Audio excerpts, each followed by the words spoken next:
À Paris, en 2023, vos services ont fermé 178 classes dans les écoles primaires publiques.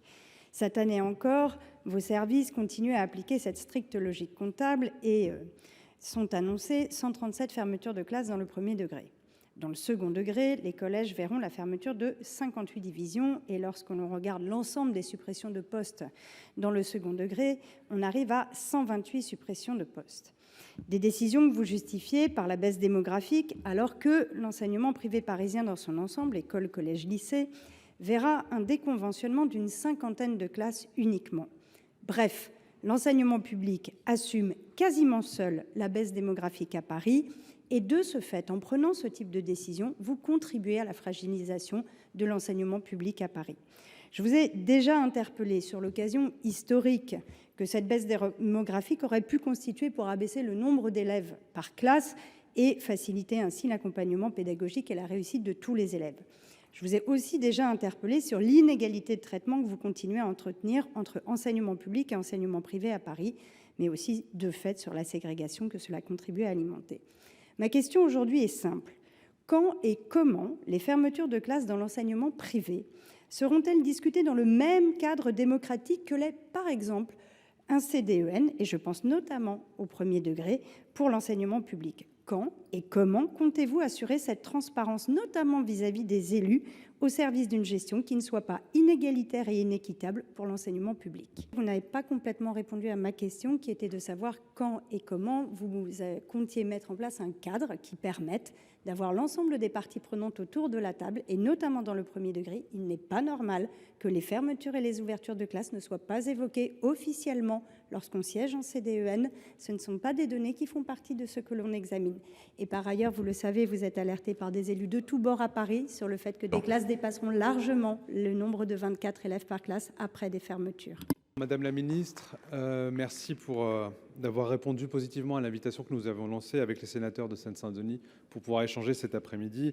Et nous nous retrouvons ici pour évoquer la question des fermetures de classes, en particulier dans mon département en Seine-Saint-Denis, puisque depuis le 26 février, professeurs, parents et élèves se mobilisent à l'appel de l'intersyndicale contre le manque de moyens et les inégalités croissantes qui affectent l'école publique en Seine-Saint-Denis.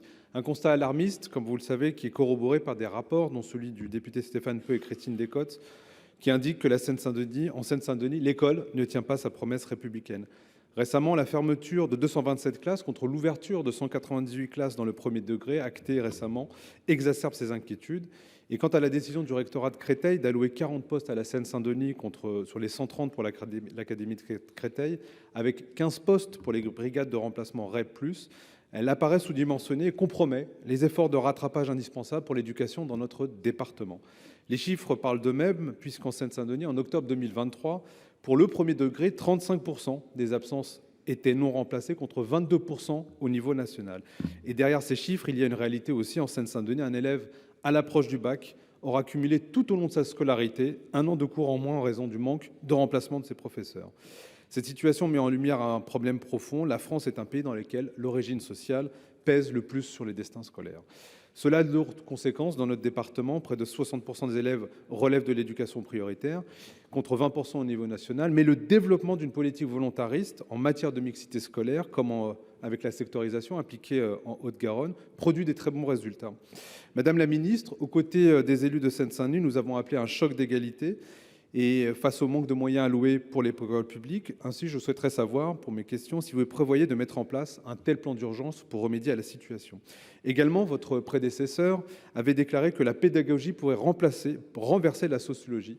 Je voudrais connaître votre position sur le besoin de mixité sociale scolaire et la nécessité d'un brassage social établi dans la durée. La carte scolaire est-elle pour vous un outil pour favoriser une telle mixité? À la rentrée 2023, la balance entre ouverture et fermeture de classes faisait apparaître la suppression de 2250 classes. Ce chiffre alarmant sera également atteint, sinon dépassé, pour la rentrée prochaine. Partout dans le pays, parents d'élèves, syndicats, personnels scolaires et élus se mobilisent contre ces fermetures qui vont amplifier la dégradation de l'enseignement et l'abandon de territoires ruraux ainsi que de quartiers prioritaires et de quartiers intermédiaires. En Loire-Atlantique, 87 classes sont menacées de fermeture. Mais comment ces fermetures sont-elles décidées ?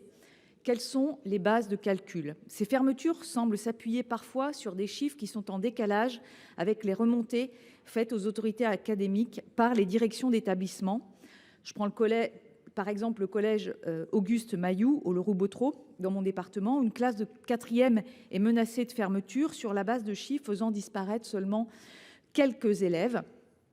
Dans le secondaire, ces arbitrages sont portés par les chefs d'établissement et par les cadres de l'éducation nationale qui sont mis en difficulté et doivent faire des choix qui sont difficiles entre des activités, des fermetures de classes, et ils sont un peu entre le marteau et l'enclume. On sait que le taux d'encadrement en France est particulièrement élevé par rapport à d'autres pays de l'Union européenne. Qu'est-ce qui justifie d'augmenter les effectifs par classe alors que l'on constate une augmentation constante des troubles du comportement, des enfants en situation de handicap non accompagnés, abandonnés aux familles sans solution de scolarisation, des classes ULIS insuffisantes, du décrochage scolaire et de la phobie scolaire? Les familles et les enseignants vous alertent, ils nous alertent, ils ne se sentent pas écoutés. Par le dédoublement des classes dans certaines zones, vous reconnaissez le besoin d'effectifs, les effectifs réduits sont un plus pour l'enseignement. En parallèle, ces dédoublements font que moins de professeurs sont disponibles pour d'autres zones, dont les zones rurales. Les maires sont exposés. Nous demandons à ce que des rééquilibrages soient faits et que ces fermetures massives soient maintenant stoppées et qu'on reprenne la carte pour tous. Madame la ministre.